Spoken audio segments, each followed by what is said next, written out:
gotta watch, Brother Nelson. Get about that phone. Okay. All right, you missed that part. Okay. This man don't never stop. Hey. Hit my hey, little Nelson. Hit my hey. Hey. That's what I'm talking about. Go ahead, Strong. Hey. All right, Rip, are you allowed to do that on Sunday? I am. Hey. We got all these heys in the building. Community Strong Fort Jackson, MS, Community Strong Fort Nairobi, Kenya. Community Connections Conversations.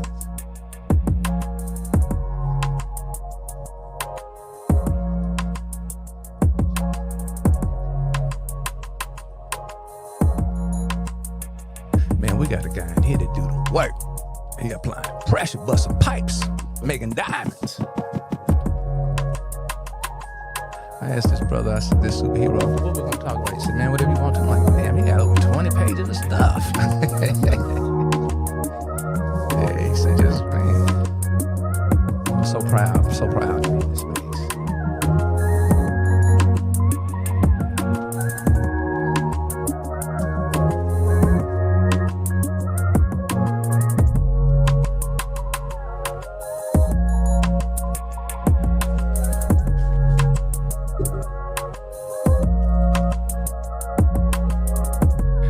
I think he's had the longest intro in 2026, 2 minutes. And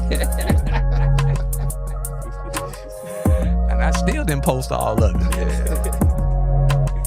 I looked at it like, it looked like you got 1 week of stuff.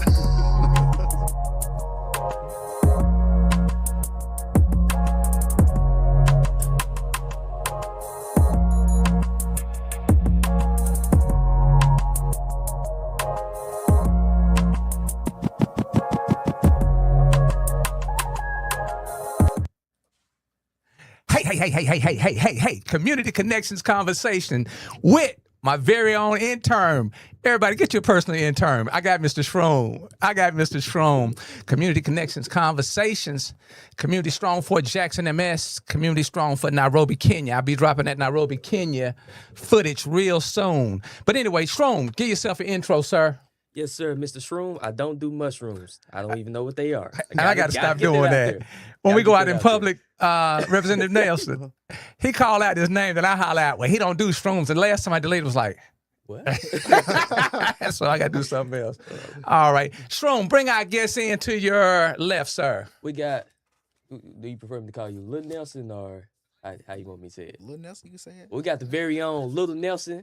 Chip off the old block. That's why I say that.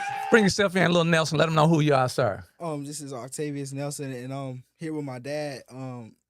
Pretty much. I just don't play games around here. You know, we got to get it done. Which high school? Terry. Terry High School? Yeah. Okay, Terry High School. All right. And what grade? Ninth. Ninth grade? Okay. Right. All right. Who you got to your immediate right, sir? We have the very own Mr. Nelson, the legend, the guy, the hero, everything you name. He's sitting right here. Bring yourself on in, Mr. Nelson. Happy to be here. I'm Representative FABIAN Nelson. I serve in the Mississippi House of Representatives, representing the amazing people of House District 66, which is Southern Hinds County. And also the city of Jackson. This brother all over. And Hinds County and the state of Mississippi and outside the state. They just happen to be blessed to have him over there. But he's representing and working throughout the entire state, Hinds County, and the city of Jackson and all these other cities that we have that encompass Hinds County. We're going to get started. We got a lot to say, a short amount of time to say it in. So we're going to let Little Nelson have the honors of doing us a little prayer this morning. Can you handle that for me, Little Nelson? Yeah, of course. Okay. Of course. I don't know if you're long-winded, but, anything under a minute, we good. Yeah.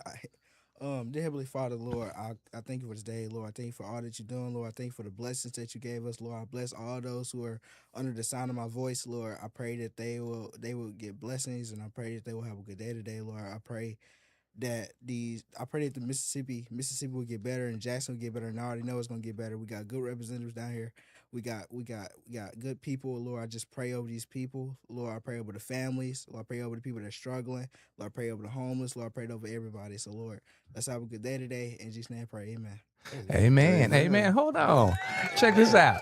You got the senators and representatives standing around. Here go one of them. Hey, man, here come Little Nelson.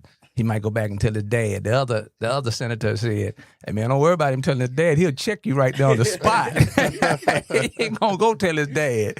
Check you right on the spot." You did really well, sir. Before we get started with your dad, how does it feel? What is the emotion to see your father moving and shaking the way he does, not only in the community, but also down at the state capitol?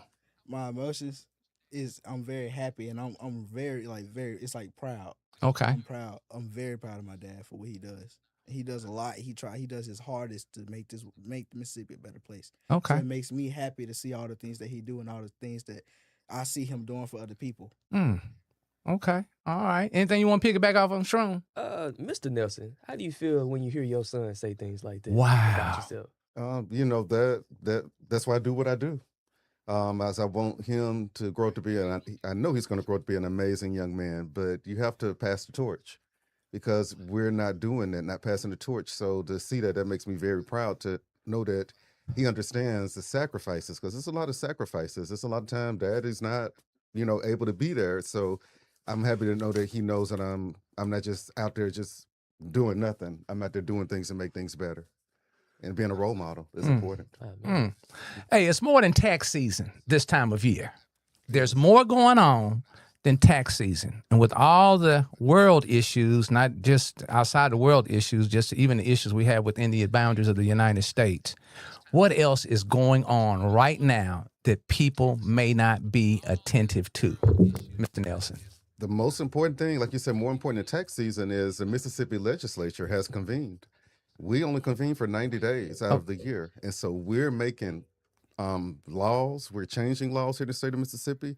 We're passing budgets for all of our state agencies, our education system, public education. So everything that's going to affect us for not only the rest of this year, but for the rest of our lives is going on. And it's paramount that people get involved in the process because, as you said, people are not excited enough about the legislative session than they need to be. Okay. They think that we just go up there and sit in our chairs and just be cute all day. Right. But they don't realize we're making decisions that are going to impact them, their kids, grandkids, great-great-grandkids.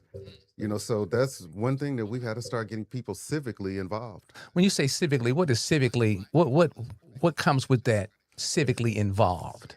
One thing that we've been fighting for is civics has been taken out of the classroom. Are you serious? Yeah, they don't teach Lil civics Nelson, anymore. you don't have a civics class?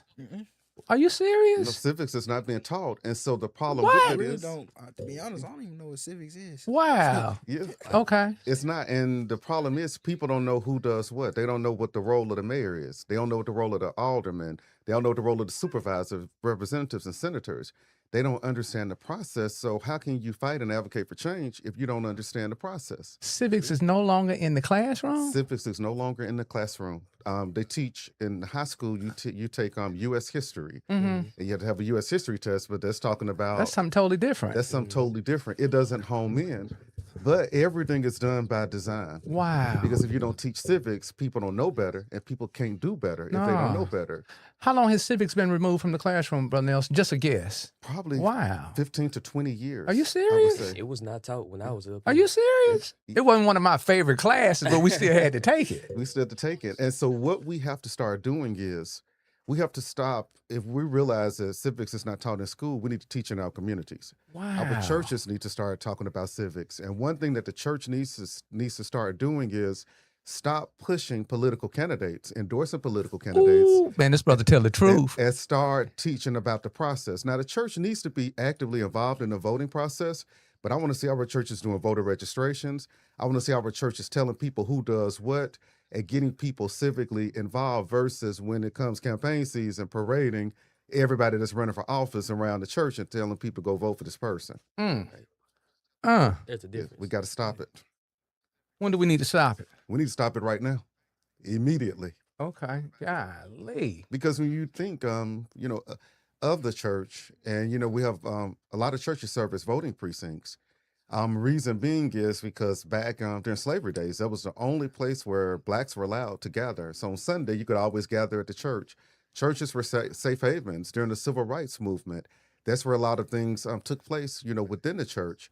But now it has become so polluted and diluted that, we will have the churches parading and showboating people around that should not be in office, that are not good candidates. So churches need to remain nonpartisan and teach about the process and why we need to get out there and vote. So we need to stop being the vessel for candidates, and we need to start being the steward for education. Absolutely. Wow. I never looked at it like that, Mr. Nelson. When I campaigned, I visited churches, but I didn't visit churches to go and get up and say, hey, come and vote for me. Right. I went and visited churches so I could network with the people and allow people to get the chance to know me. And we still go to churches, even though it's not campaign season.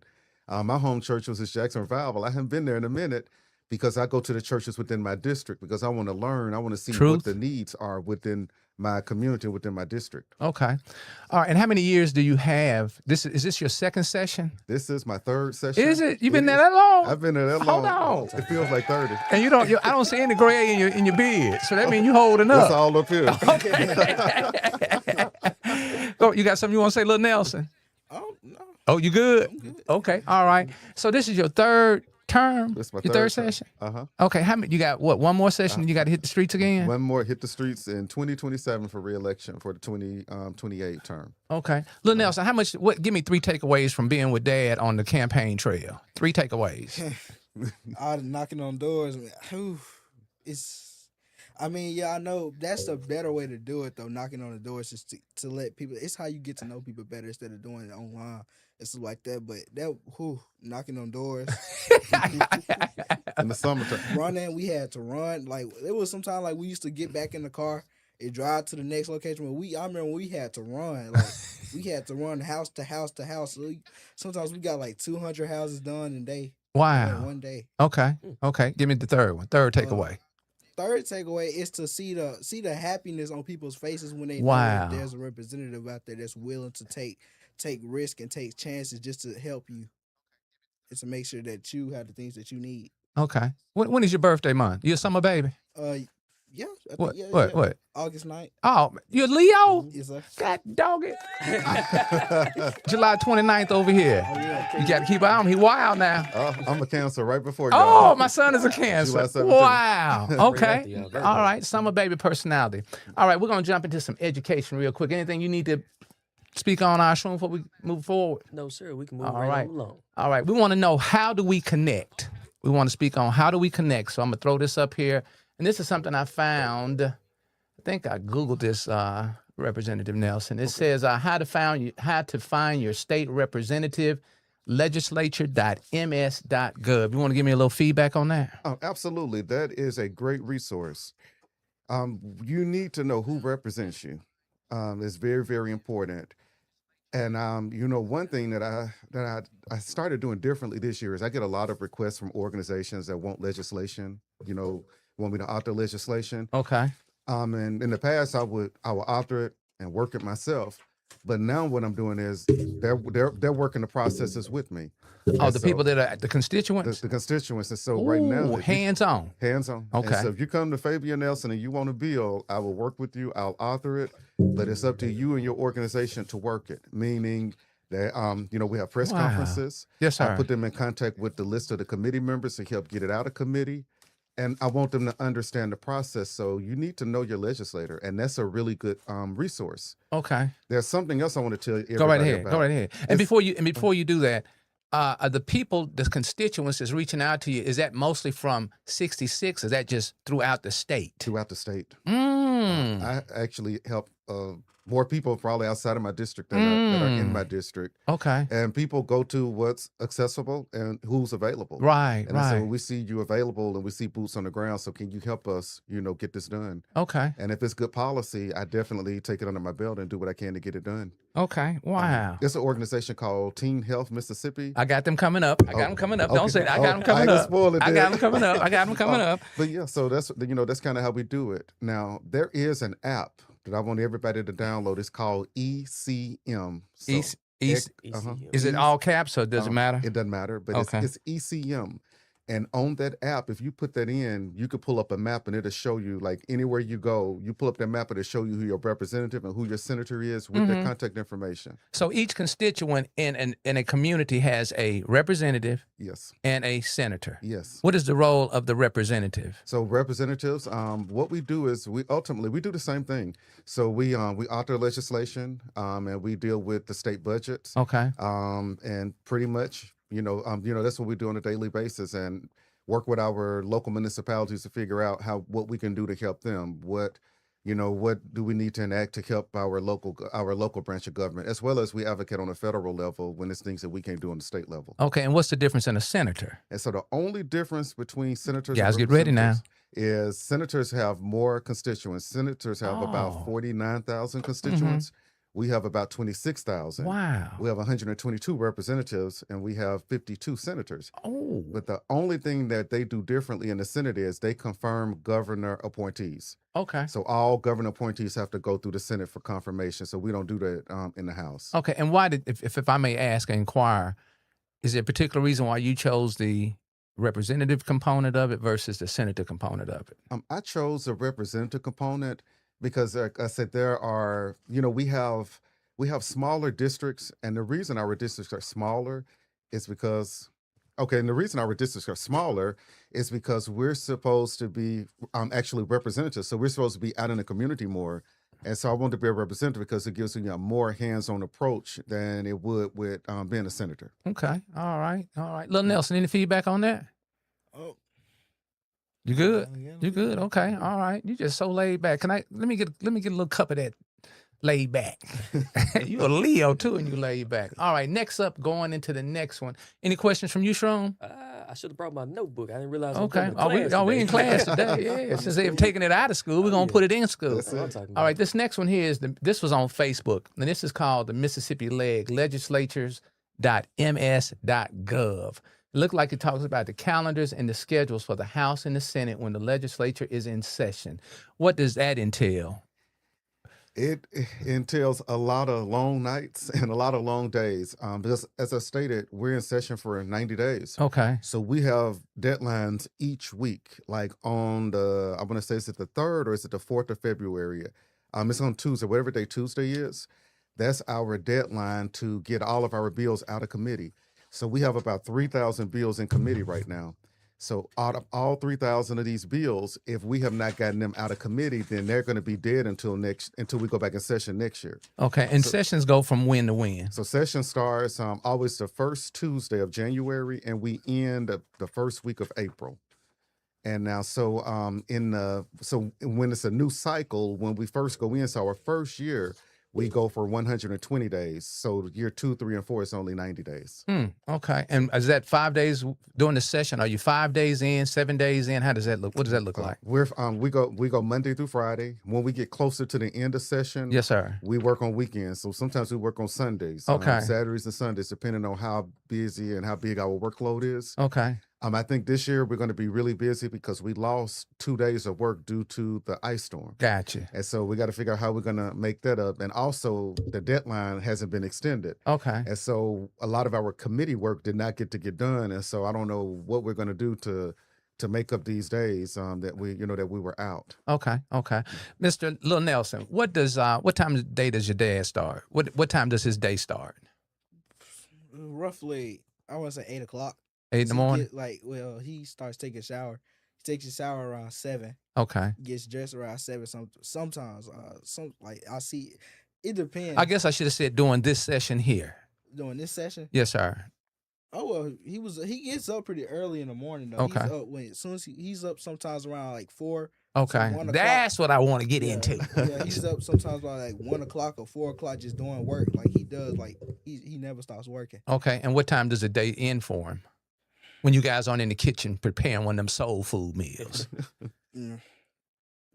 Probably like 12 o'clock. Okay. He still be working. Okay. Brother Nelson, what time does your day start? It starts about 4:30, 4:45. Okay. I'm up in the morning because I get up early because that's when the phone isn't ringing. Okay. And so normally I'm up. Now I'm up, but I'm still in bed, so I'm working in the bed. Okay. And just getting everything done. And I get up probably about 7:30 as the shower, start getting ready for work. And I try to get to the Capitol about between 8 and 8:30. The session starts at what time? So we start our sessions on Monday start at 4 o'clock. Tuesday, 4 in the Wednesday- afternoon? 4 in the afternoon. Okay. Tuesday, Wednesday, Thursday, we go in at 2 o'clock, and on Fridays we go in at 9 o'clock. But although we start at 2 o'clock in the afternoon, we have committee meetings in the day. So we're actually on the actual floor at 2 o'clock. Okay. But we have committee meetings, so we might have committee meetings starting at 8, 9 o'clock, where we hammer the bills and get them out of committee. Okay. And so that's why we have to be there a little early. And how many committees are you seated on? I am on. I serve on Judiciary B, which is where all of our criminal legislation comes through. So anytime we're revamping the criminal codes, Wow. come Big through boy. ju- Big boy. Yes, that's it's a very boring committee, but it's a very impactful one. And I chose Jud B because I want to see what we have going on when we talk about criminal justice. And a lot of times we have legislation where we're trying to, maybe enhance and change the sentencing timeframes and things of that sort. Yes, sir. And so I think that's an important one. I serve on workforce development. Well, I was just appointed Powerful. to workforce That's powerful. development. I also serve on public property, which I was just appointed to. I serve on housing, which I was just appointed as the vice chairman of the housing committee. And there's one more. So what's the other one? And technology. Technology? Yes, I serve Okay. on technology as well. You got a full plate. Got a full plate. Okay. And All then, right. Yeah, I'm a former member of military affairs. but Okay. I'm not on military affairs. I got moved from military affairs onto workforce development. Gotcha. Okay. And we want to thank you for being on those committees. Absolutely. All those are community viable too, aren't they? Absolutely. Okay. Absolutely. All right. Next up, we got bill status, period, LS, period, state, period, MS, period, US. Mississippi, that's an I. Mississippi Legislative Information Systems Bill Status System 2026 regular session. And it's got the House of Representatives, list of measures by committee, list of measures by the author, legislative calendar, committee schedule, conference committee meeting rooms, standing committee meeting rooms, weekly summary. Then it goes over to the Senate, list of measures by committee, list of measures by author, legislative calendar, committee schedule, conference committee meeting rooms, standing committee meetings, and then additional reports, all measures not dead, daily action reports. That is it plethora? Is that the word? Plethora? It is. A wealth of activity. It is. The thing is, it's all out there, but we have to read it. And what I urge people to do, that's a very good site and database you're on. Yes, sir. What I urge everybody to do is you need to know your senator and you need to know your representative. And you can click on there where it says in the House side, measures by author. Yes, If sir. you click on that, you can click on that and it show all of the representatives and you can click on their name and you can see the legislation that they're authoring. Wow. And you need to go in there, you need to see, is your representative and your senator, are they authoring legislation that's in line with their platform? When they told us they were running for office, are they authoring stuff? Wait, back up. We forgot they ran for office. When they told us that they were running for office and what they spoke about in all these churches and all these different events and opportunities, go ahead. Yes, and so that's how you hold us accountable. And so one thing that I said is, I'm for education. So you need to go look and see, has Representative Nelson authored bills geared towards education? And so if I say I'm for education and you go in there, you look in and you see that I have not authored anything for education, you say, well, no, he's not doing what he said he was going to do. So you need to know what your senators and what your representatives are putting out there and figure out, are they representing me? Because I voted for them based upon their platform. So are they being true to their platform in the bills that they're authoring? Whew, Accountability. Huh? Accountability is key. So when you go to billstatus.is.state.ms.us, which is the Mississippi Legislative Information System, this is where we can see what our voted officials are partaking in. Absolutely. Okay, fantastic. And also, if you go to measures by committee, it'll show every committee that we have. And so, like, just say if you're pro education or you want to know what's going on with education, you can click on the education committee and you can see every single bill that's in that was authored towards education. And so I urge people to look at this. I look at this daily to kind of see what's going on because we have a lot of moving pieces. Wow. So what can we do as constituents to get that civics class back in the classrooms? What would be my process? We have an amazing representative, Representative Bo Brown. former Okay. city councilman for the city I of know Brother Jackson. Brown. Brother That's Brown. it. At every sessions, every year that I've been there, he authors a bill to put civics back in Wow. the classroom. Mm-hmm. As a community, we need to rally for it. We need to go up there. We need to go to the Capitol. We need to start calling all of our people, our representatives and senators, saying, "Hey, this is what we want." Because what I've noticed being there is when people speak up, that's the way we get things done. Does it really work? It works. So what do we need? 50 people, 100 people, 200, 500? As many as we can get. Okay. But if you have to stand alone and come there and stand alone and do it, something that's better than nothing. That is so, if you have to stand alone, That's It's- powerful. that's power. That's it. You know, we're doing some, I'm working on some criminal justice reform stuff right now. Yes, sir. And I had someone reach out to me and told me that, well, yeah, what you're doing, yeah, I think it's good, but you know, it's ultimately they're saying it's not enough. And if this does pass and they're going to change the policy on the other end, I said, well, we don't know until we get there.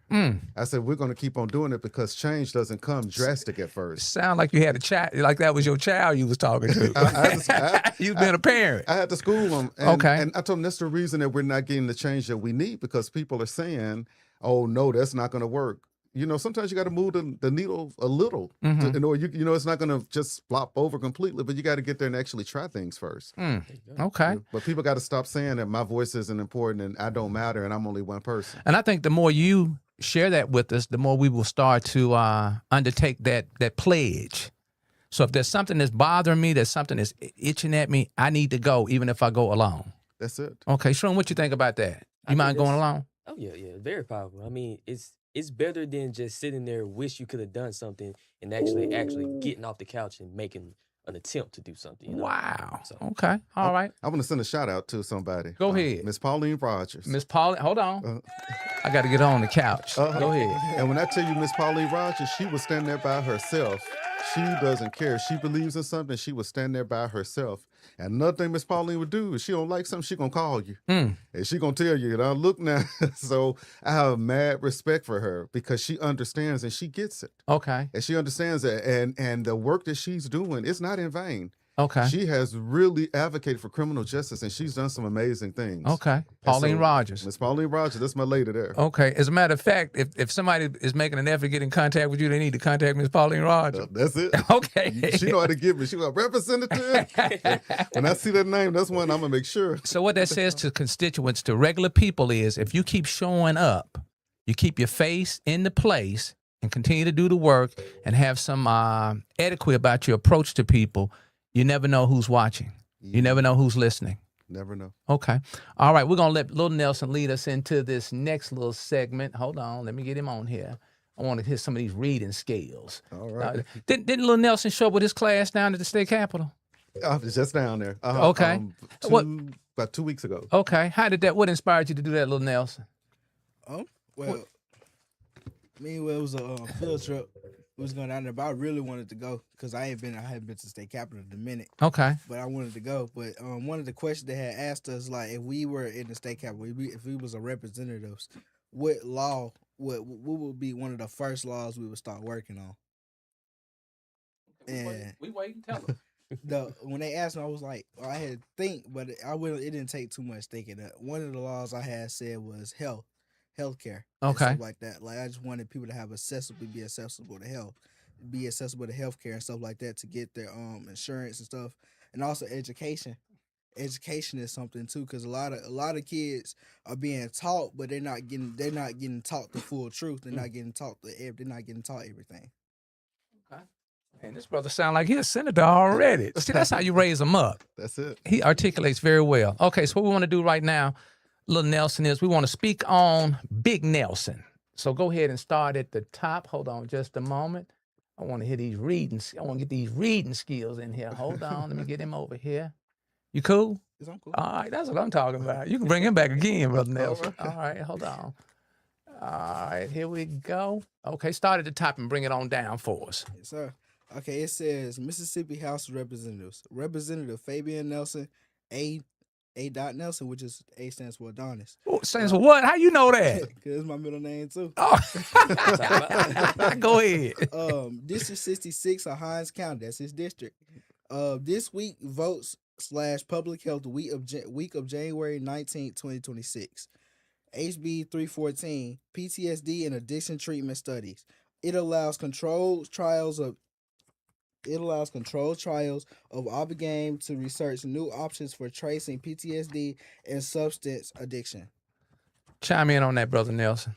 Yeah, so this is it was a bit controversial with this, but what we were seeing is we approved for the Ibogaine to be used because a lot of our veterans and people that have been in the Army are suffering with PTSD, but this is an experimental treatment that they're using, and so we have soldiers that have to actually go to South America to get this treatment because it's not legal here. Go where? Go South America. Make it make sense. Yeah, make it make sense. And so we had several hearings over the course of the summer and talked about Make it make sense. making it. And so what we're doing is now we've legalized it so that we can actually do studies here in Mississippi. So we passed it out of the House. That was one of the first bills that we got out, and it's going to the Senate for further consideration. But like I say, it's a good treatment. It deals with PTSD, depression, a lot of different things. And so we have, like I say, it's those are the things that we don't know about. Did you hear about that shroom? They had to go out of country Yeah. because we couldn't serve our own people. After they have served us. Make it make sense. Make it make sense. Okay. What we got next on that little Nelson? HB 534, Health Information Exchange. It creates a secure system for healthcare providers to share patient information in real time across Mississippi. So that was one, and believe it or not, it was controversial, in a sense. Okay. And I voted in favor of it. A lot of my colleagues voted against it. They had some concerns with the sharing of health information across the state. But what that does is, if I go to the hospital here in Jackson and have treatment, and I just say I'm go to Oxford and I'm up there visiting family in Oxford, and I have an accident and I go to the hospital in Oxford. What this will allow is this allows a hospital in Oxford to have access to all of my medical records. Wait. Make it make sense.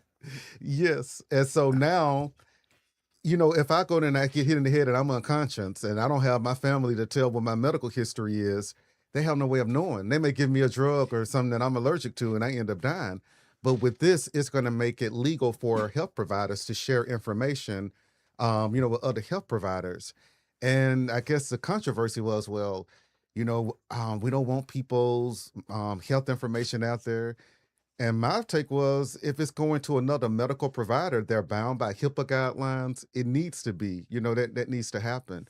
And so with this, it's going over to the Senate, but it will allow an exchange of health information for all of our people. And so a lot of legislation, you think that you see it, because when I saw it, like, okay, I think it's a good bill. And when you see it, you think it's a good bill, but other people don't feel that way. Right. And I get where some of my colleagues were coming from. But once again, I'm just looking at, I'm looking at the benefit in it and how important that is, with our health providers. Thank you. Yes, sir. Number 3, HB 431, dental care in schools. This expands preventive dental care in schools by allowing dental hygienists to provide services, shorter dentist supervision. And I think that's very important. My father was a dentist, and so I grew up around dentists in the dental field.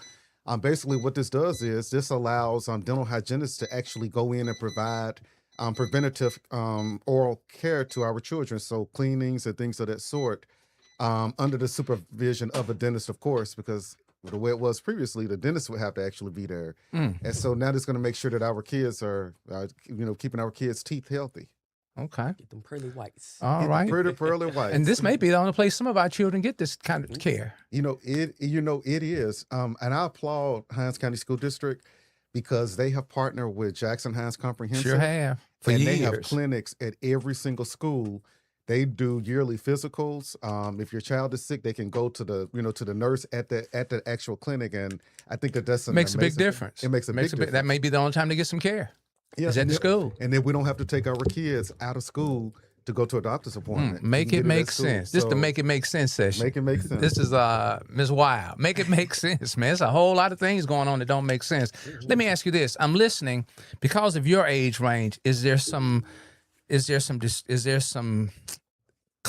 personality clashes with the old heads versus the? Okay, you don't have to answer that. Oh, I'm gonna answer. Okay, Oh, okay. you know, Answer that for us. I'm gonna answer. I was shaking my head because absolutely, there. You know, not only with myself, but we have had a lot of younger members come in. We were 21 in my freshman class, Oh yeah. and so we had a lot of young members come in.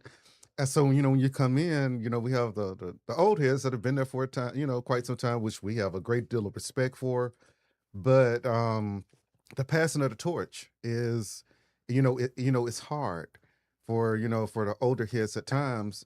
But I've had conversations with them, and I told them, hey, I'm a representative, you're a representative, we're doing the same thing. I cannot take your place because I don't live in your district. I'm not here to replace you. I'm here to represent my people, that are in my district. And so that's a lot of pushback, that we get. But what we're seeing is overwhelmingly, Mississippi is becoming more progressive, whether people want to admit it or not. Some of the things that we're seeing happening is something that's unprecedented, something that we would have never seen in Mississippi, but that's coming with this new wave of young leadership. Our young leaders that we have coming in. I was at a second chance graduation, Minister Nancy Gaynor yesterday, and Judge Yemi King was one of the speakers there.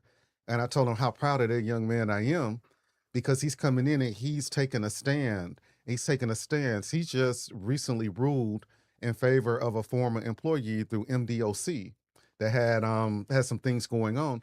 And you normally you don't see judges wanting to go against state agencies, but just seeing that he's able to stand up and stand on the side of what's right means a lot, and it shows us what this new wave of young leadership. We're bold in our leadership. We are. We build differently. Right. Differently. Right. And deserving of an opportunity to participate in government. Yes, absolutely. And building our communities. Yeah. Quick question before we go into what we got. We got one more. Yeah, one But let's. Man, I'm really enjoying little Nelson. We got to bring him back again. We got to get Absolutely. y'all in here more often. What do your people look like? What does a typical a person that you represent look like? I have a very, very diverse district because I represent parts of South Jackson, which is urban. I represent parts of Byram, which is suburban, and I represent parts of Terry, Raymond, and Utica, which is all rural. And so I deal with a very diverse group of people that have different issues. Okay. Jackson and Byram, we have water issues with Okay. Jackson Water. Okay. They don't have those issues in Terry, Raymond, and Utica. We have issues with other things out there. So I represent a very diverse group of people. And one thing that I want all of my colleagues to understand is, Now, when you say colleagues, people down at the state? people down at the state. Okay, those are the ones on the other side that's supposed to be serving. That's it. In a On the role other to side. serve. Okay, go And so ahead. what I want them to understand is it doesn't matter what's in front of your name, Democrat, Republican, Independent. I'm a diehard, proud Democrat. Right.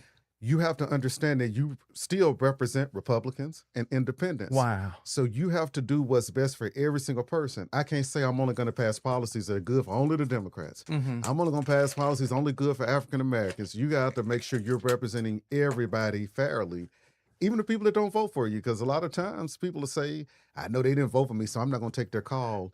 No, you represent them. So you need to take their call and figure out what it is that they need. Wow. Because people that know that they didn't vote for you, they have a new level of respect when you're able to sit down at the table and talk to them about the issues. A lot of my constituents, I have a lot of constituents that are from the Republican Party, and we have conversations all the time. They'll tell me, represent us, and we don't like your vote on that, but I guess you're doing the right thing. Gotcha. But they'll say, hey, this is how I feel about this. But I don't want. I come from an area of I don't want them to feel like I'm not reachable or that I'm going to knock them for feeling the way they feel.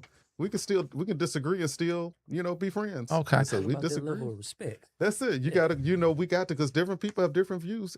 And I change my mind sometimes in talking to people from different parties. Give me 3 things that a constituent, a person, a voter, a citizen can do to hold the opposite party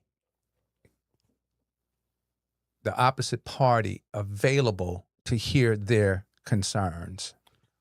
One thing, they have to keep showing up. Okay. So you have to keep showing up and demanding that person, talks to you. Don't go away.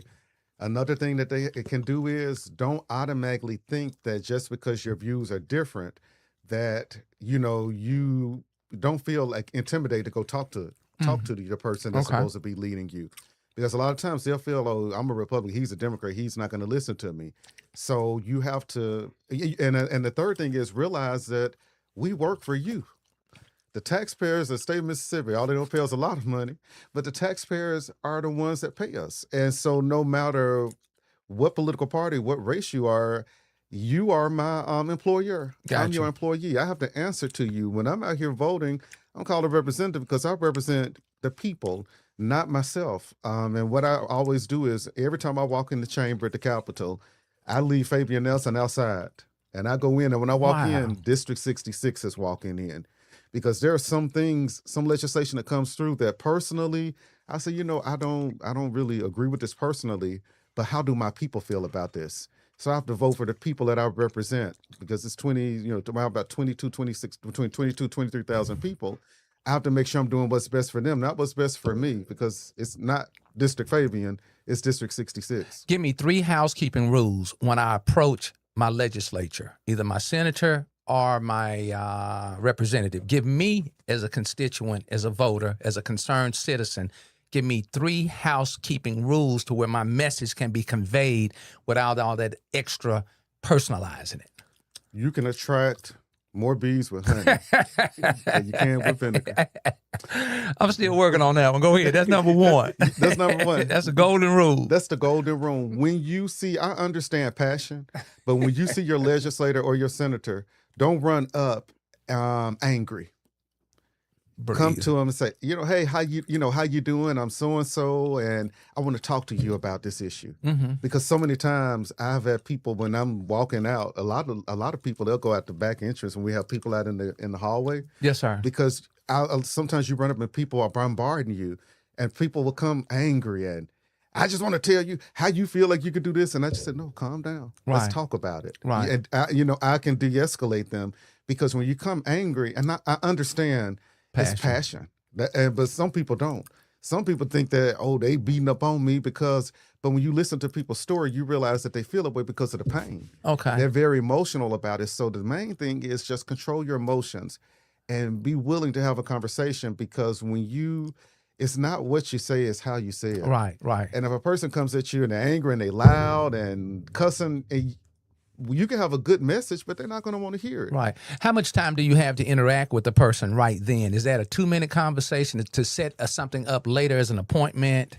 One thing about me is I feel that if you take the time to get out of your bed, leave your job, leave your house, and you come because this issue is that important and you need to talk to your representative, I'm going to stop what I'm doing. I'm going to give them how much time they need. Okay. Now, if I have to go run to a committee meeting, I'll say, hey, do you mind waiting until I get out of my meeting? But I want to make sure that I can answer them at that moment. Okay. I get a lot of calls. People will call, vote no on this, vote yes, vote no, tell them, me how to vote. Every single person that calls me, I'm going to call them back and say, hey, I want you to know I got your message. I agree with you. I'm going to vote no, or I'm going to vote yes on it. This is why I'm going to vote yes on it. But I feel like if a person goes through that extra effort, I can at least have the dignity and respect to call back and talk to them. Superhero. It can be time because sometimes people want to talk a little longer, but I feel honored that people thought enough of me to reach out to me and tell me, how they feel. And thank you so much for planting the seed. Mr. Nelson, number 4. I only got one item. We got a lot more to get through. Go ahead, Mr. Nelson. HB 3, mental health care facility. So this supports expanded mental health treatment capacity for DeSoto County families in need. For DeSoto County families in need. So mental health is healthcare is running rampart here in the state of Mississippi. What this legislation will do is up in DeSoto County, it's going to expand access and expand the number of beds that we have, to give people our mental health services that they need. Here currently in the state of Mississippi, people that have to undergo mental evaluations, involved in the criminal justice system, there's a delay. And guess where these people are while they're waiting on mental health beds? Where are they? They're still sitting in the jail somewhere. Okay. And so we have people that we know have some mental health issues going on, they're not getting any help because they're still sitting in jail waiting on beds to become available. So we're working on expansion of our mental health, beds here in the state of Mississippi. So that's a great piece of legislation. Okay. Is that some of our people that's walking up and down the streets too as well? Absolutely. Okay. Because the way that it works currently, you see that here in Jackson. Yes, sir. Tremendously. The way that it works is they're picked up, they're taken to to the hospital for an evaluation, and they stay there maybe I think it's 14 days at a cost of about $10,000-$12,000 to the state. Mm-hmm. They get them on the medicine that they need or whatever have you, and once the money is exhausted, they open the door up and back on the street with no social worker to follow up with them. So they get them stabilized, but you can't stay stabilized if you don't have continuity of care. Meaning if you don't have a social worker telling you how to get access to your medicine. And so they end back up, back on the street. So we have to take mental health more serious here in Mississippi. And a lot of people look at that and say, oh, that's DeSoto County. That's not Hinds County. Well, once again, we have to start somewhere. Yeah, It's DeSoto today. It'll be Hinds County tomorrow. That's true. Yeah. Yeah, it's a mirror. That's it. We represent the whole state of Mississippi. Although I represent one district, the policies that we're putting in place affect other parts, other states. So if I can help another county with something, I'm going to do what I can to help them. Wow, man. Okay. We're going to move into this one is proud about, Brother Shroom. Go ahead and read that for us. It says here, I'm proud to announce that I've signed on as a co-sponsor of House Bill 1312, known as the Purple Angels Law. This legislation strengthens protection for victims of domestic violence by creating a registry for President domestic violence offenders. The goal is simple: increase accountability, improve transparency, and help keep Mississippi families safe. Domestic violence is a serious issue that impacts far too many households. HB 1312 is about standing with survivors, supporting law enforcement, and taking meaningful steps to prevent repeat offenses. I'll continue working to advance policies that protect our communities and put public safety first. That's your baby there, isn't it? That is. Tell us about your baby, Brother Nelson. That's your baby. That's my baby. I have a very soft spot in my heart for I got a chill over here all up my arms. I know that's your baby. That's it. I have a very soft spot in my heart for victims of domestic violence. I actually just got the legislative. You just got the what now? The legislative champion award from. Okay, now stop. We're gonna read that. Go ahead. Go ahead. Tell it. So what this does My is guy. this is when I made it to the legislature in 2024. Domestic violence is something that it was like a taboo topic. It wasn't really. It was spoken of in the back rooms. In the back rooms. Low. And so we started talking about it, and now it's on fire. We have so much legislation geared towards domestic violence. But what this right here will do is it will establish a registry similar to the sex offenders registry. And so people that have multiple instances of domestic violence will be put on the registry. And so you will be able to, you start dating someone, you could put their name in and see if they're on that registry. And it's that sounds like a boyfriend-girlfriend screening tool. That's it. So you don't have to be a Facebook investigator anymore. And you go on this registry, but the thing is, you come off of unlike the sex offender registry. Yes, sir. You come off of it depending on how many domestic violence incidences you have. It's tiered into levels. Okay. Now, if it's something that was really egregious, then you stay on the registry forever. What does egregious mean for those of us that's a little lacking on the vocab?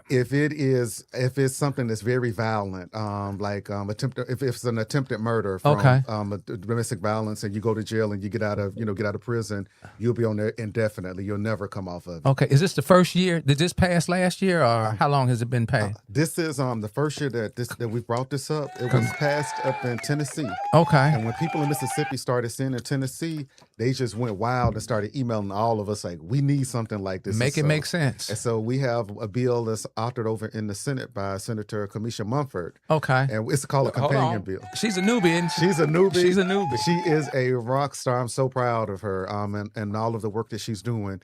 But she's authored this in the Senate. So we have a Senate version and a House version of this. And I feel really, really good about this. This is Okay. something, that we need. Many sleepless nights. Many sleepless nights. Okay. All right. Go ahead and read that for us, Shroom.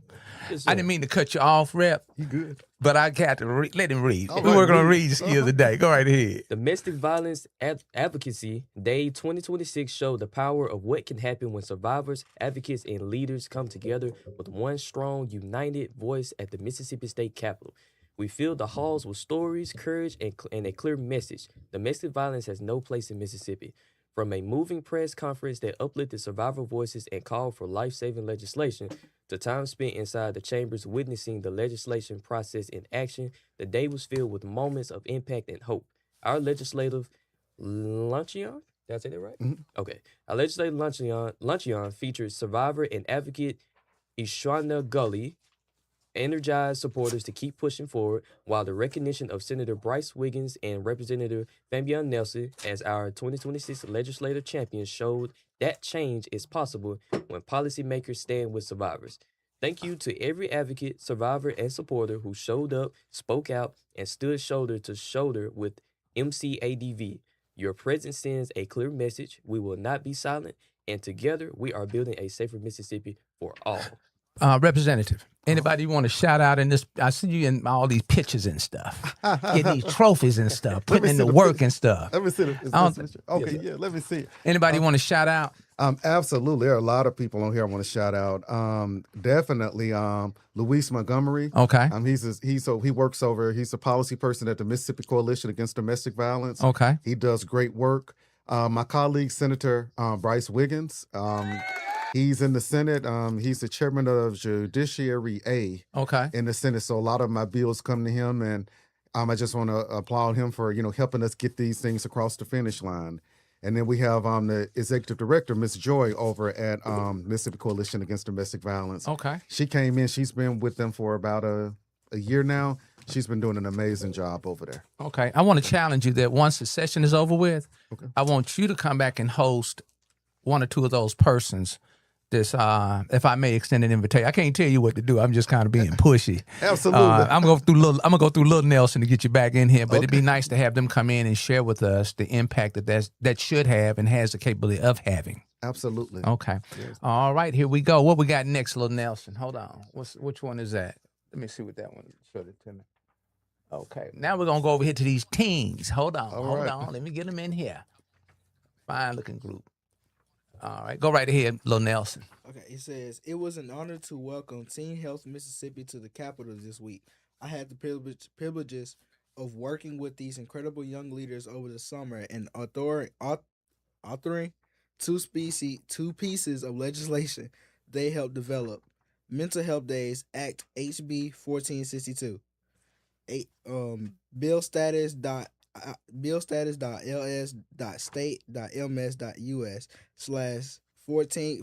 billstatus.ls.ms.us/1400/1499. Mississippi Social Media Literacy and Online Safety Act HB 1570. A special thank you to Justin Akeem Lofton for teaching these young people the importance of advocacy and the power of their voices. Thank you as well to Representative Darrell Porter Jr. for authoring Mississippi Youth and Family System Coordination Task Force HB 1111 on their behalf. Their voices, ideas, and leadership are shaping a healthier and safer future for Mississippi, and I'm proud to stand with them. Wow. Somebody been putting in some reading with this young man. Give us a little insight on those activities. This is Teen Health Mississippi. So I was invited to they had a summit this summer, and they invited me to come in and listen to them. They said they had some policy ideas for me to listen to. Little did I know they had policy ideas that they actually wanted to introduce. And, so I went and talked to them, and they told me about what they wanted. And so I said, you know what, let's get it introduced. And I'm not going to just introduce it. Y'all going to have to come up here and work it and advocate and fight. Thank you for making us work. That's it. Yeah, hands looking like cups. That's it. Yeah, make us work. And so this will establish, one of the bills will establish mental health days for our children. And what a mental health day would do is, if one of our children say, "Hey, I need a mental reset," which as adults we need them, so our kids need them. this will make sure that that absence is not counted against them. So to be an excused absence for mental health days for our kids. Okay. All right. A special shout out to Aisha Hayes. Are you familiar with Aisha? Yes. Yeah, I know her as the goddess. She does some great work. It's always a pleasure to see her. Yes, sir. And she's been with them, I think, since she was 15 or 16 years of age. Yes, she started in the program. Now she's there leading the program. She is absolutely amazing. They have some great leadership over there. And it's all about whenever we have these groups with our teens, it's about being impactful, not just letting them come there so they can put on their resume, oh, I was teen health. Right. Now they actually there to see the process. And so some of them are saying, I want to be an attorney. I want to work in policy. So this really helps, spark that flame. Okay. All right. What's next up, little Nelson? Oh, we got something from Fabian Nelson page. Mississippi Association of Realtors. Realtor Day at the Capitol is right around the corner with this year's event set for Thursday, February 26th. Mississippi Realtors from across the state. See more. Mississippi Realtor Day at the Capitol, February 26, 2026. All right. That's not one of my favorite days. That is one of your favorite days? It's one of my favorite days. Okay. Why is that, sir? My background is in real estate. So I've been a real estate broker almost 20 years now. And that's where my advocacy started because realtors have a huge voice with policy making. And when I was, as a real estate broker, I was always advocating for home ownership legislation, flood insurance, the FEMA national, the NIFP, the national insurance, FEMA program for flood insurance. And so that really kind of taught me what advocacy was about. And so we always have Realtor Day at the Capitol where all of the realtors from Mississippi come and talk to their lawmakers and tell us what it is that they want and, what they need.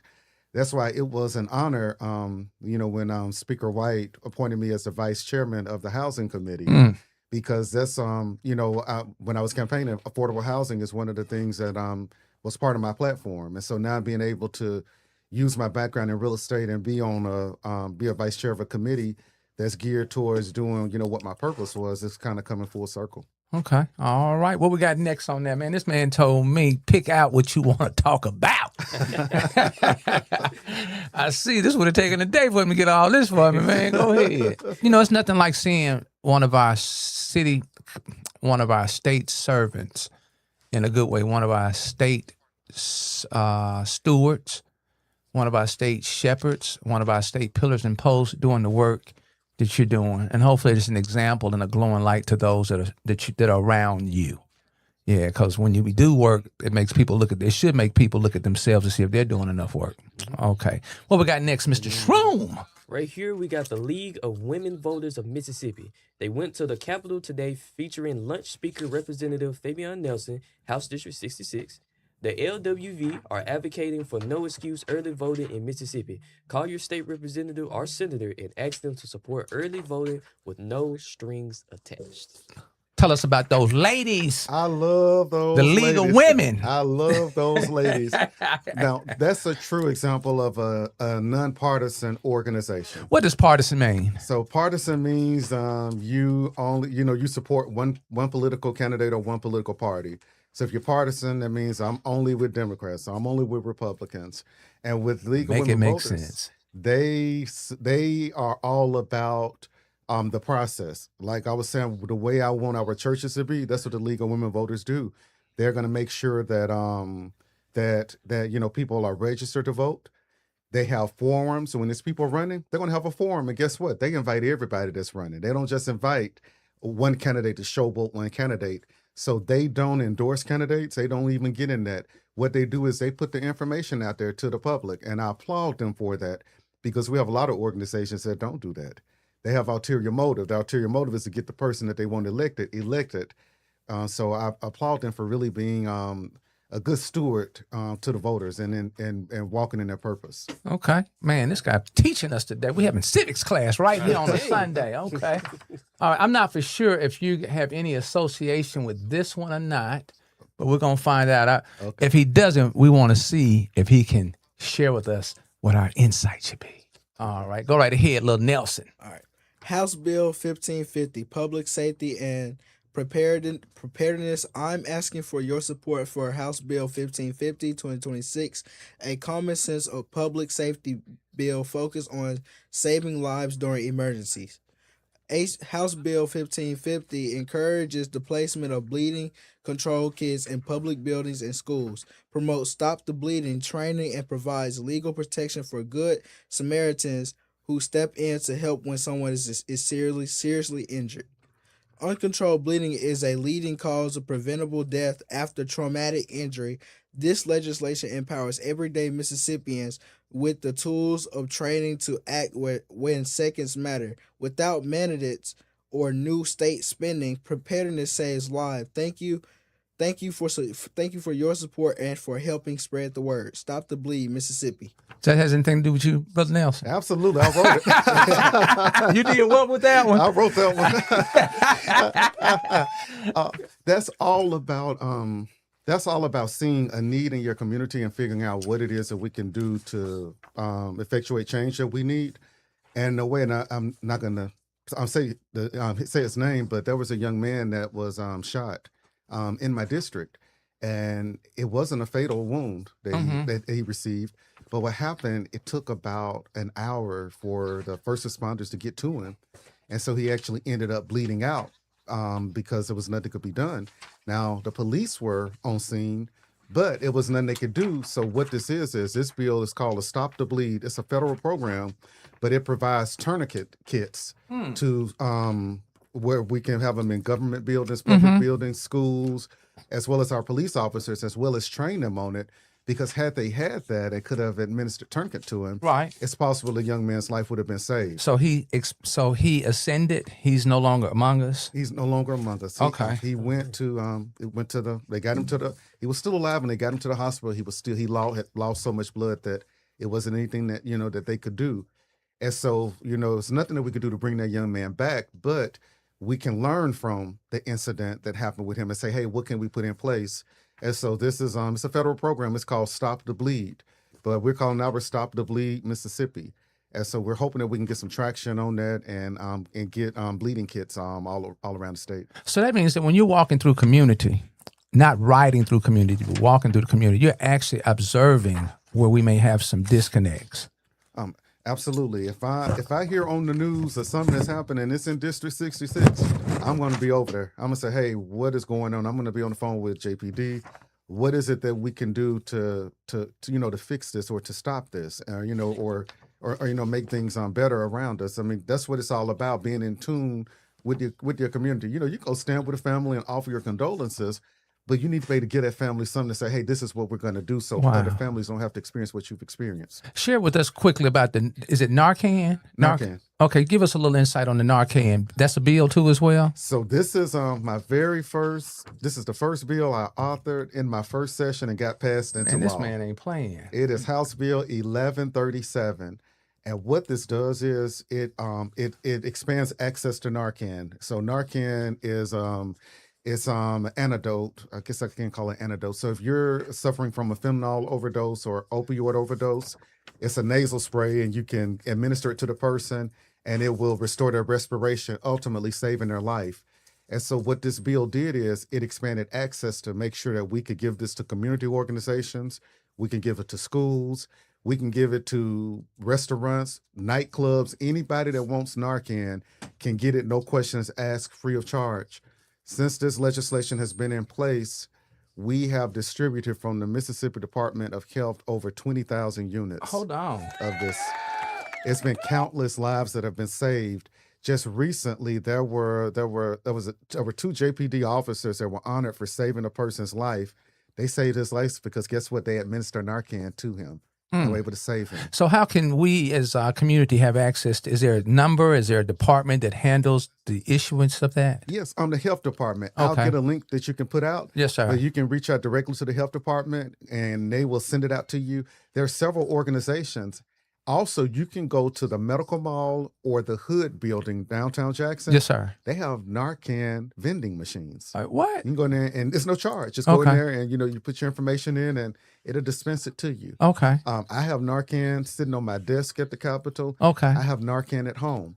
A lot of people say, I don't need it because, I only smoke marijuana, Right. but they're lacing marijuana. Okay. I eat edibles, they're lacing it when you don't know where you're getting this stuff from. Okay. Fentanyl, we have had police officers that have come in contact with it because they've touched it. Are you serious? And so you touch it, it can go through your pores in your skin, and you can ingest it without even knowing that you've ingested it. Wow. And so it's important that everybody has it, because you never know when you might run into. So basically, I mean, listening to you, I need a couple of those just to be in my car. Absolutely. Okay, because you never know when somebody may have a experience. It's been so many people that have been saved from Narcan. Wow. Okay. All right, we're gonna pivot a little bit, and next up we got little Nelson. What we got going on? Proud to sponsor House Bill 1539. Fresh start. Y'all teachers gonna like this one. Say it again now. Y'all teachers gonna like this one. Go right ahead. Give us a little insight on that. Proud to co-sponsor House Bill 1539. Better pay schedule for educators. Give us a little insight on that one, Brother Nelson. That is, like I tell you said, teachers are going to love this. What happens with our teachers right now is our teachers get paid once a month. And so, wow, make it make sense. They're already the lowest paid in the nation, and they have to wait till the end of the month to get their paycheck. What this will do is this will allow them to get paid bi-weekly. And so every 2 weeks they'll get. Hold on. Make it make sense. So every 2 weeks teachers will, be getting paid. There currently are, I want to say 2 or 3 districts in the state that are doing this. Well, we want to expand it to everybody, because some of my teachers from Hines County School District, they caught me at a football game last year. No, they didn't. They said, no place is safe for the rep. They called me and they ganged up on me. We tired of getting paid once a month. Can you change it? I said, I don't know. She said, well, and I'm going to tell you, those teachers, now they are great advocates. But they had the receipts, because I said, I don't know if we could do that. Well, yes, you can, because there's 2 districts that are doing it already. I said, well, you taught me something. So 2 districts in the state of Mississippi? 2 districts. It's either 2 or 3 in Mississippi that are doing it. And so my colleague, Representative Darrell Porter, he represents Pike County, Macomb, Mississippi. He authored the bill. I saw it. I said, let me co-sponsor this, because this will be good for our teachers. Yes, sir, it will be. It is, as they get paid by weekly. And another thing that happens in December, they pay teachers early in December, so that, due to the Christmas break, so they can buy the Christmas gifts and things. Well, when they get paid early December, they have to wait all the way to January 31 to get another check. And so with this is, it's not. I wish it were a pay raise for them. It's not one, but I think that this will help them. It will. It'll help them a lot, being able to get bi-weekly pay. Golly. Okay, this man working.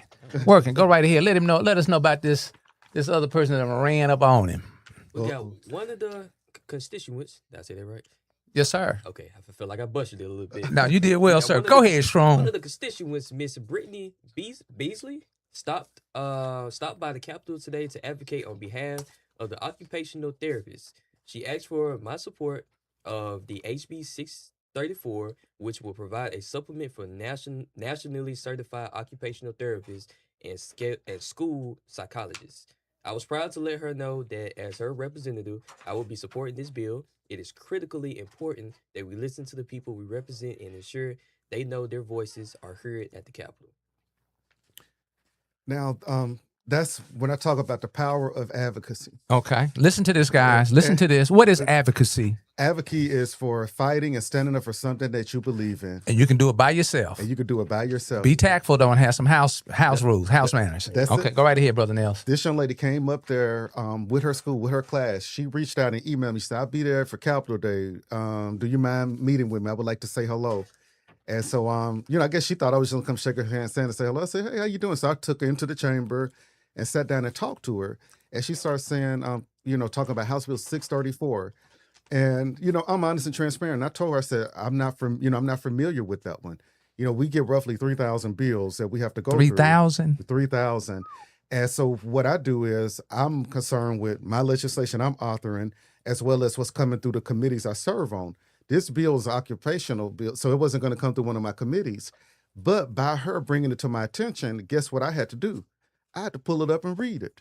And when I read it, I said, this is a great bill. I will definitely be supporting that bill. So had she not come up there and told me about that bill, I would have never laid eyes on it until it came to the floor for a vote, possibly. Now this is on my radar, and I know that this is important. And this is a great bill. It's going to provide more pay to people that are certified. And so it's a great bill. So that's why advocacy and speaking up is important. And now I know it's important to a person I represent. It means it's important to me. Was she in your district? She's in my district. Okay. Yeah. She's in my district. Okay.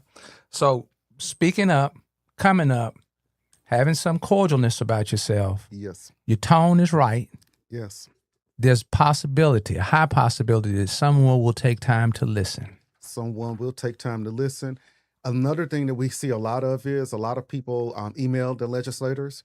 Now, I'm not going to tell you not to email your legislator, but I'm going to be honest. Thousands. We get thousands of emails. And so a day. Honestly, they're going to get put in a folder somewhere. Your voice actually coming up there, looking your legislator in their eyes is what works. Eye to eye. Eye to eye is what eyeball works. Eyeball. Because you get all these emails and vote no, vote yes, vote no, vote yes, vote no, vote yes.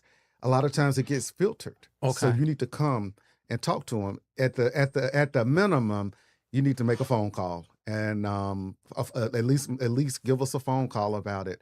But if you can show up, that speaks volumes, and it shows how in tune you are. You may show up there and your legislator say, I don't support it.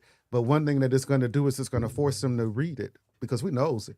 And I'm going to know, why do you ever about this bill? Let me look at this bill. Let me see what's in this bill. And so you're basically holding us accountable, because now we have to look into and figure out why is it that you came up into the Capitol to talk about this one bill. Right. And so showing up, I can't stress that enough. That's important. Okay. All right.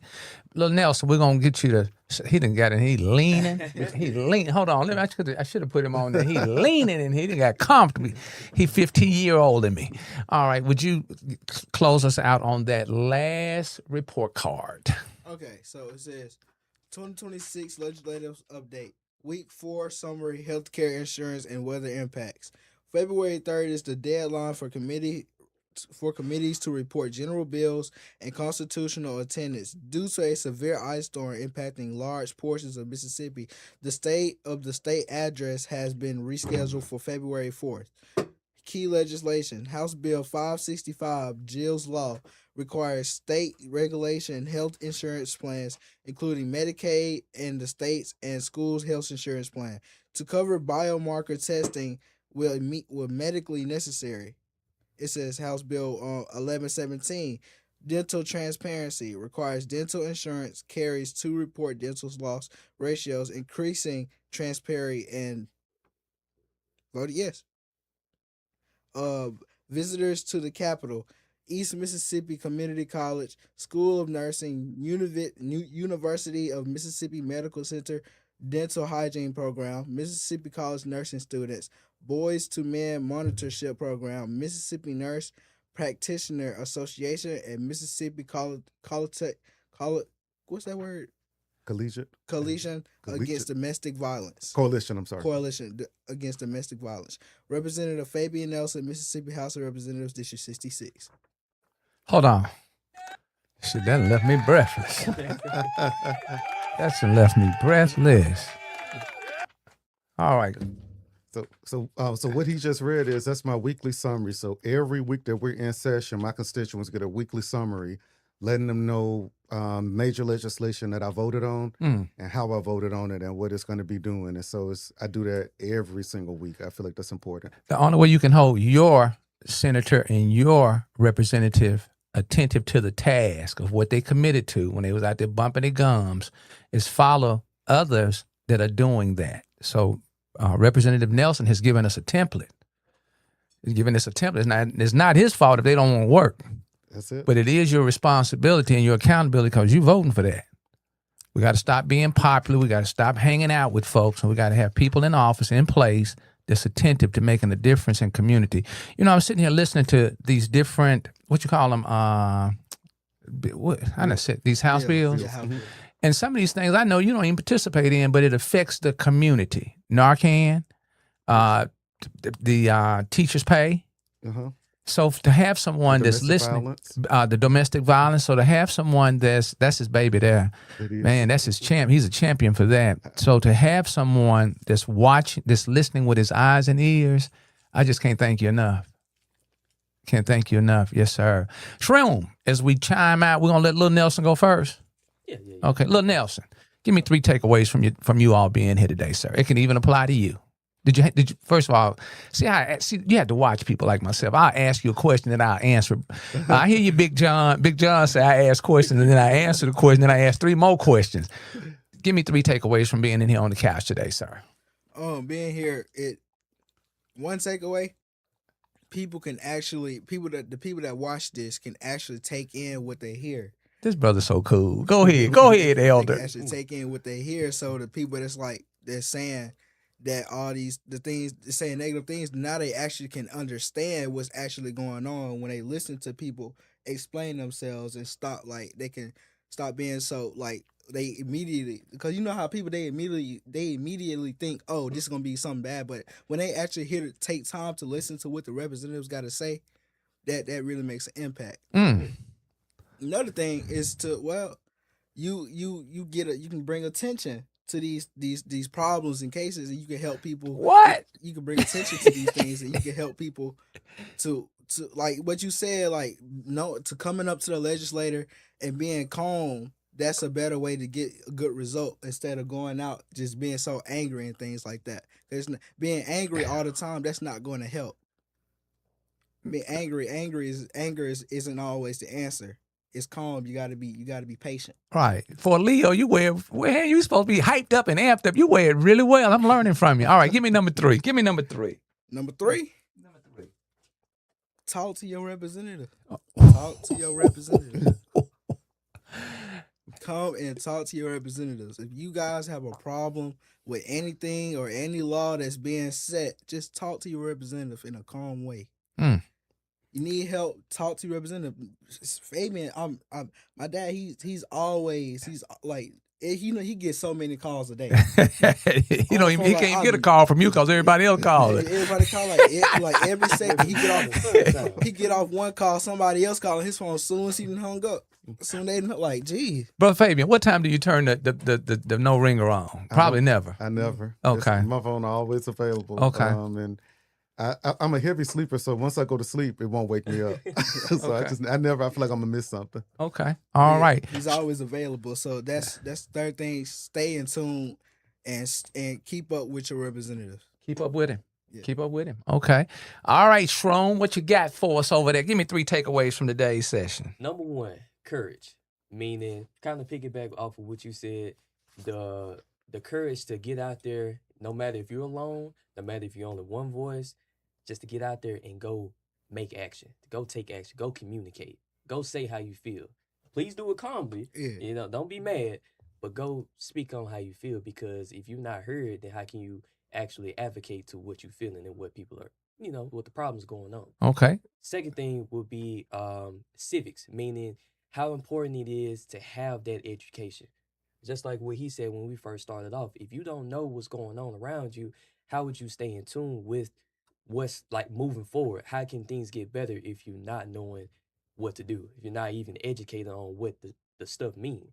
It's like on Charlie Brown. You hear the stuff going on. All you hear is wah, wah, wah, wah, wah, wah. That's how it is in the grown folk world. Walk, walk, walk. That's all you hear. You hear all these big words, you get intimidated. So, and then the last thing would be, it would be the importance of the position. So, this brother right here, he's not there for the title. He's not there for what it means. He's not there for a check. He's actually there to listen to each individual's problems, no matter whose side they're on, no matter if they voted for him or not, no matter what time of day it is, no matter how he's feeling himself, he still takes the time out of his day and listens to them and try to put forth effort to making a difference. And within that is powerful in itself, in the community, in each individual, and pressing forward for the state. Wow. Okay, let me do mine. Can I do mine? Man, y'all a hard act to follow. Bro, Nelson, that's why I'm not coming behind you. They a hard act to follow. First of all, it's great to have next ones up engaged. It's great for us as elders to know that the baton doesn't come with glue and sticky on it. Okay, the baton is meant to be passed. So I want to first of all acknowledge Lil Nelson. You'll be medium-sized Nelson the next time you come. It's just easy for me to say little Nelson. Shroom, because you all are the future. You all are the future. And sitting here listening to both of you, kings in training, knowing that, hey, man, we got the right folks in the right place at the right time. I think sometimes we tend to focus on things that we can't control, and we don't lift up the things that you all are exemplifying. So that's number one. Number two, I want to thank our representatives, our servants, our community servants, our employees to us for teaching us how to engage them, for sharing with us that it's okay for us to step to them. Just when we step, let's be a little bit more mindful that they are people too as well. And you can get more with, what'd you say? We can get more with what? More bees with honey than with vinegar. With vinegar. I normally walk around with gallons of vinegar on me. Yeah, so I have to stop being confrontational, and I have to be more of a presentation. Okay, it doesn't all happen in the first meeting. Just make sure when somebody see you coming that they ain't putting up a wall. They're able to receive you. Okay. Number three, I want to thank you for informing us, connecting with us, teaching us how to engage, to be empowered. There's some things I've learned today. We've got some platforms that we can go and keep up with how to stay connected. That app again is ECM. Just ECM? ECM. Okay, so I'm challenging my listening audience and also my viewing audience to let's find out who our state representative is and who our state senator is. You know, I can't control what's going on in D.C., but I can be informed about what's happening right here in my own community. And last but not least, that was three. That was three. Okay, well, since I'm Mr. Hey. Number 4, it only takes one. It only takes one to be consistent. It only takes one to have the heart and desire. It only takes one to show up. Keep showing up. Keep showing up. All right, I'm gonna pass this. And before we go to hold on, let me do a recap right quickly, man. Ms. Nelson, when you come in here, man, folks get the. You still doing your radio show? You got time? So we're getting ready to relaunch, and we're going to be doing streaming. We're going to relaunch this week. Okay. And that's what day and what time? Thursday at 6:00 p.m. Okay, on what platforms? So it'll be on Facebook, YouTube, and I think Instagram and LinkedIn maybe. Okay. All right, I want to make sure that Pauline Rogers connected with us. Thank you so much. She said expand mental health beds now. Absolutely. Yeah, she don't stop working. She don't stop working. And every time you see her, she clean. Ooh, be clean, don't she? She clean. Ms. Rogers, I need to get you in here on the couch. Expand long-term and permanent mental health care beds. She said a great bill, control your emotions and keep your hands to yourself. Don't mess around and get locked up down there now. Great bill, Senator Kamisha Mumford. Thank you to Senator Bryce Wiggins and your colleagues for all you do to make life better for all in Mississippi that keeps communities safe. Also, this would have been helpful for me personally on July 4th, 2025, when I personally watched and stayed by the side of a man until his last breath after 911 failed to answer the phone after multiple calls. And I just want to stress about the 911. We have to have more of our people engaged in those opportunities to serve, just like with the EMT programs. People are just not motivated to go and do the work. So you all we play a key role. Speaking up, coming up, having proper tone matters.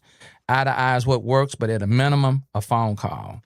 Read Representative Fabian Nelson's legislative updates now and get from him personally how he voted on bills, as well as your own representatives and senators. House Bill 1693 conditionally released. What does that mean, Brother Nelson? That's it. I'm going to close out with that one. Okay.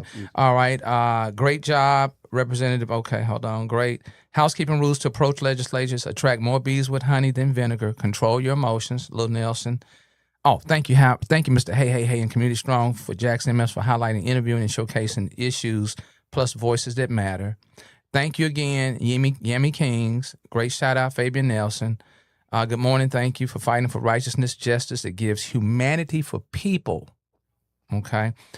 Carol Ann Elmore White. Are you familiar with Ms. White out of Tennessee? Man, that lady support everybody platform. She sure does. Yeah. Hello, gentlemen, joining this broadcast from Chattanooga. Erica Robinson Jones. Great morning. You know her? I know her. She's a deputy clerk in the town of Terry. Okay. Stop the Bleed. Valerie Denise Brown. Yes. Donna Owens. Good morning. Lewis Montgomery. Let's go, Rep. Man. The VA gives to its patients that are prescribed opiates. The VA gives it to patients that are prescribed opiates. Tamara Bowie. Yes. Who is that? So she is This man know everybody. I know Go ahead. everybody. She actually, the bill we're going to talk about, 1693. She actually brought the bill over to me. Her and Miss Okay. Rogers. All right, thank you. Tamara amazing Bowie. lady. That's true. Currently, State Mental Health Hospital have a waiting list for inpatient treatment with over 60 people waiting, and that's not even scratching the surface. It's not. Sitting in jail while waiting on mental health treatment. Come on, you grown folks. Let's make it make sense. Lewis Montgomery sent a bunch of Purple Hearts. Valerie Denise Brown, wow. Tamara Bowie sent 99 stars. I have no idea what that means, Miss Bowie, but thank you so much. I have no idea what that means, but thank you. Valerie Denise Brown said, what about letter writing? Is letter writing effective for you all? Is there time? Is it effective, letter writing? It is. Okay. It is. Letter writing is. It comes. If you send it up there, it comes straight to our desk. When we get there, we'll have it on our desk. Okay. All right. This is so informative. I wish more people were watching this great interview. And we call them conversations. Conversations, man. Conversation breaks down the walls. We can be a little bit more human and more personal with one another. But thank you so much, Miss Bowie. Ms. Bowie, I need to get you on the couch. Don't forget House Bill 1693. That's what you're going to bounce on? Yes. All right. And then there was another gentleman that put something in here by to ask if it was. I want to thank you all for being polite in these comments. You know, your keyboard is your keyboard, but be mindful of how your keyboard may affect someone else's story. So just be a little more tender, a little bit more conscious. But someone put in here something that somebody had done something illegal. Supposedly, allegedly, and he dropped a link. So if you choose, check it out. I want to thank that person the way they tactfully put that in there.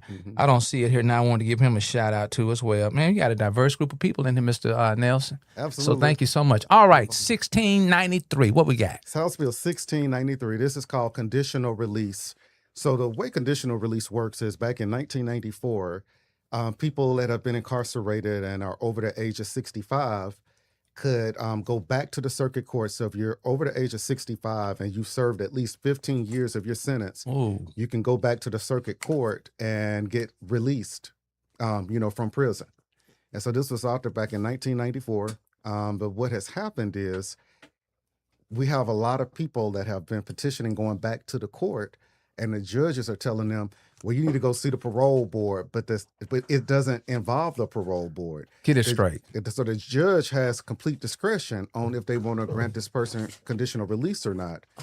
Right now, there are about 48 people that, if this is passed, will be eligible to go home to their families. Wow. Elderly people, older people, they should not be there, any longer.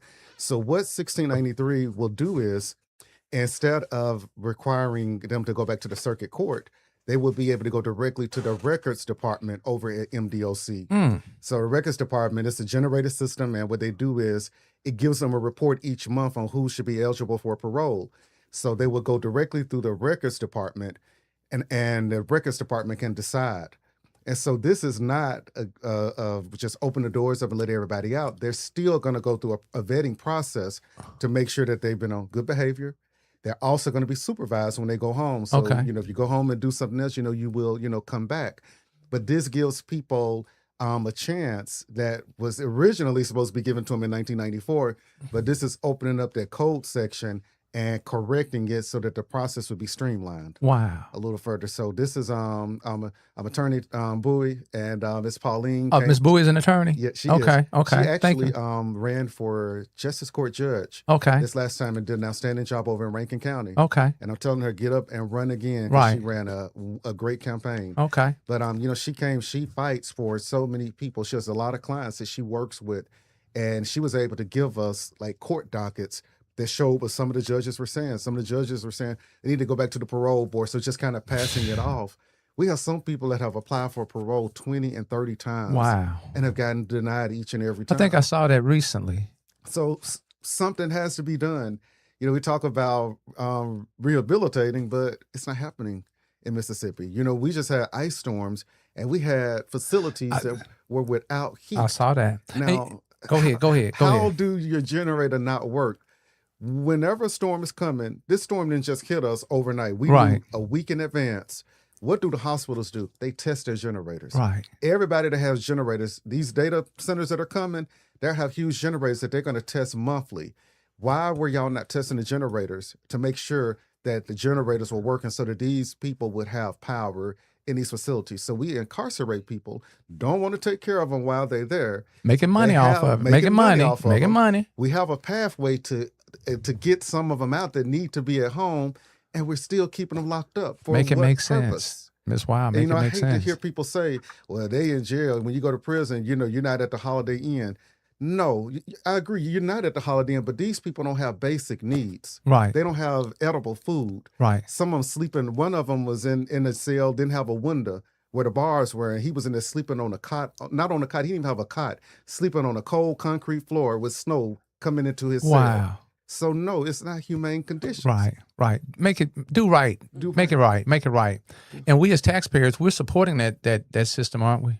We're supporting that system. When we don't speak up and speak out, when we don't speak and up participate and speak out, everybody that's there, they've done something, and they're there. But at the end of the day, they're still humans. The state is the custodian over every single person in MDOC custody.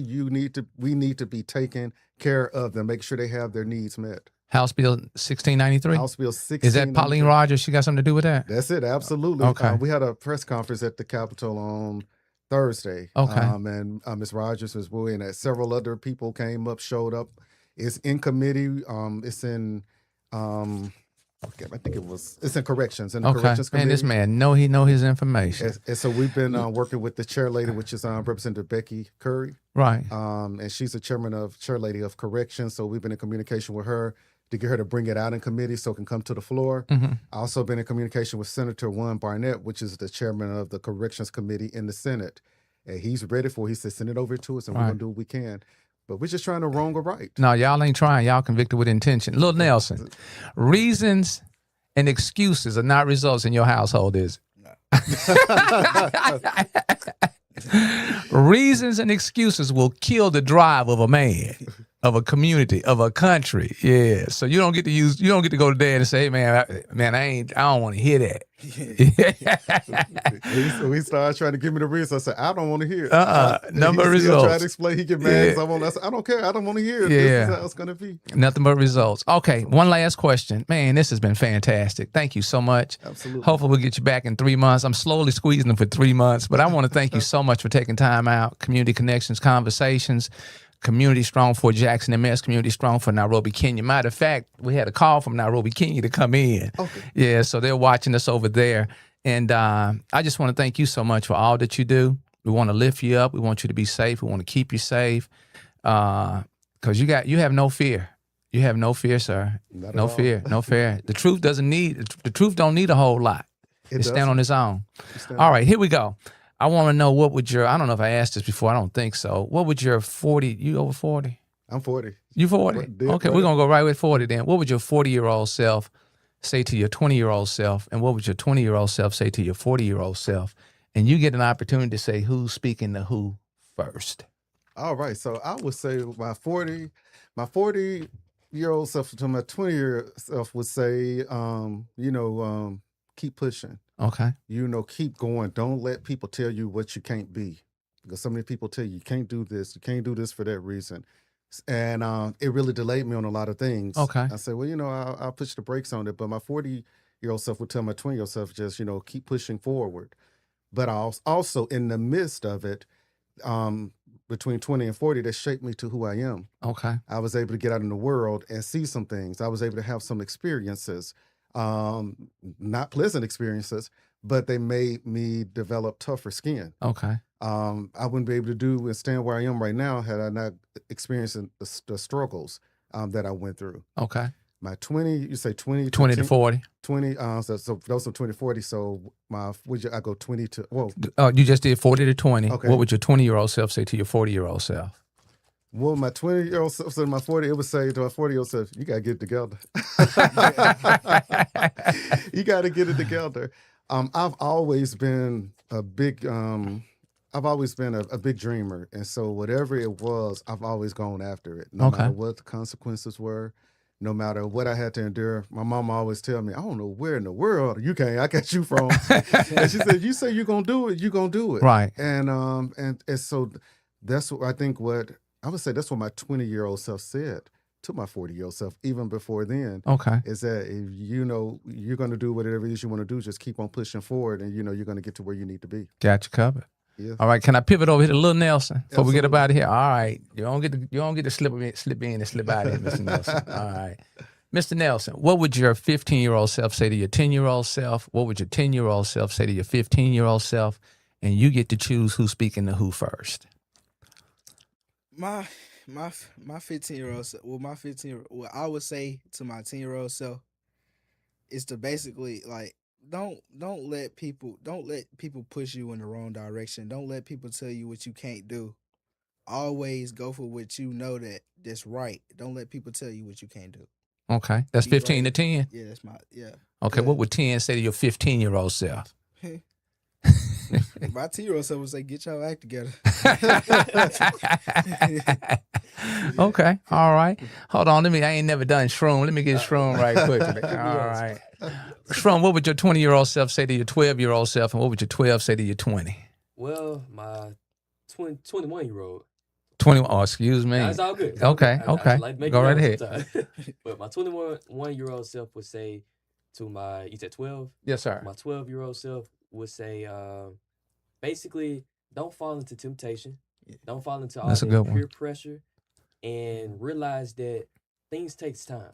You can't do everything overnight. You're not like a superhero or anything like that. You know, you can't just make it happen like that. You have to put time into it. You have to stay dedicated to it, and you have to be consistent with whatever you're going through with, and make sure you're doing it right. Okay. Now to flip it, my 12-year-old self would say to my current self would keep working towards all those dreams that you promised. Mm. Keep working towards everything that you said you was gonna do, everything you said you was gonna complete and achieve. Keep working towards it. Don't give up. Powerful. All right. Last but not least, Brother Nelson, take us out of here. What can you do? What do we need to do this week to be more engaged, more informed of what's going on at the big White House, over there? All right. Well, first I want to thank you and this platform for giving us the opportunity to come on. And I love your platform. I love what you're doing with your platform, and we need more of it, informing people and talking about the real issues that we have. Because we have some issues. Yes, sir. Not only here in Mississippi, even on the federal level. Right. Shout out to Texas. They just flipped some seats blue over Okay. the Texas State House. Highly red districts. They just flipped. But what I would say to our people, what do we need to do this week? We need to get involved. I want to charge every single person that's on here, no matter what state you're in, learn who your elected officials are. Learn who your senator is, learn who your representative is. Through the resources, like I said, the ECM app. But read up on them, and make sure that they're doing what you elected them to do. You don't need to be voting for somebody that does not have your best interest at heart, because that's what happens so often. We vote on name ID. Oh, well, he or she's been here for 20 years. We don't keep on voting for him, but the district is falling apart. Wow. It's falling apart. It's falling apart. Yeah. And you still going back and voting. So if they're there and they're not doing what they're supposed to be doing, you need to, support someone else. Hey, maybe you need to consider running for office. Right. We need everyday people. We don't need career politicians. We need everyday people that come in and serve, that are going to really serve with a servant's heart and not with a political agenda. That's one thing that I going in, I always said I was going to do is I want to stay where I am involved with my people. I don't want to be a part of the system, Right. of a political system. I want to be a free thinker, and I'm considered a wild card at times because I'm doing what's best for the people I represent. So I want you to start holding your leaders accountable, your representatives, your senators, your city council, your mayor, your supervisors, election commissioners, every single person that you go and vote for, because your vote is sacred. Your vote is valuable. A vote is the one thing that no matter what your race is, what your income level is, it carries the same weight. You could take a homeless person and a millionaire CEO of a company. Guess what? Their one vote is going to amount to the same exact thing. So your vote is priceless, and make sure that you're not giving it away, making sure that you're making people earn it. Know this. You're very valuable. You're very capable. You are being attacked. I'm being attacked. We are being attacked, and we must, by all means necessary, battle. Community Connections Conversations right here this morning, Sunday, 10:30. Thank you, Ms. White, Jackson Resource Center, Visions Unlimited Studios. I know I went a little over, but just had to make sure we captured and seeded correctly today. Hey, tune in on Thursday night, 7 o'clock. We'll be back next Sunday at 10:30. Little Nelson, we appreciate you, brother. Hold on, let me give you some. These they from Kenya, Nairobi, Kenya. Yeah, I got to put them back on the plane. Shroom, it's always a pleasure to have you. Yes, sir. Representative Nelson, man, keep doing what you're doing. Absolutely. Keep applying pressure. Absolutely. You're either going to make diamonds out of us or you're going to bust some pipes. That's it. And people, don't take it personal. Know that you're a superhero wherever your feet are planted, and you are the difference in your moment. Let me get this let's hit this intro one more time. This is the longest intro for 2026 so far. All right, here we go.